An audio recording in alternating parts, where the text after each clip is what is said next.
Today's true story from the Bible comes from the book of Ruth. Naomi moved away from God's people to a place called Moab. Something very, very sad happened. Her husband died, and then another very sad thing happened. Her sons died too. Naomi was very sad. Can you make a very sad face? Poor Naomi.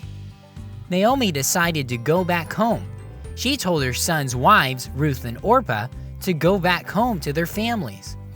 Orpah was very sad and returned home, but Ruth said no. Let me hear you say no. No! Ruth would not go. She stayed with Naomi and would not leave her. Ruth said, "For where you go, I will go, and where you stay, I will stay. Your people will be my people, and your God, my God." Together, Naomi and Ruth traveled all the way to Judah to the town of Bethlehem. Everyone stand up on your feet. We have to travel back to Bethlehem. Can you walk in place? Can you march? Oops, there's a big rock. Let's jump over it. Oh great, we made it. Go ahead and sit down and take a rest. We made it, and so did Naomi and Ruth.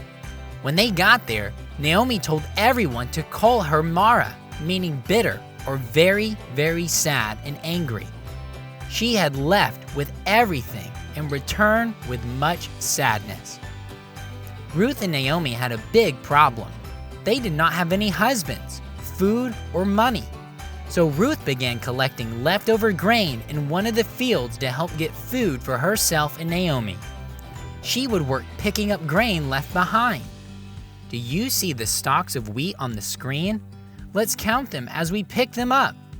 1, 2, 3, 4, 5, 6, 7, 8. Great job! We collected all the wheat. The field Ruth gathered grain from was owned by a man named Boaz. Boaz was very kind to Ruth and made sure she and Naomi were taken care of. Naomi had a plan. She found out Boaz was a relative to her husband. In fact, Boaz could marry Ruth and rescue them. Naomi told Ruth her plan. She had Ruth dress nicely and go see Boaz. She asked him to be her family's redeemer. What do you think Boaz said? Do you think Boaz said yes or no? Boaz said yes.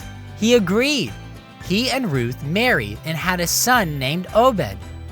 Naomi had a grandson. She was overjoyed with the new baby and how God had provided for her and her family. God showed how mighty He was, even when there was much sadness. He was always with them.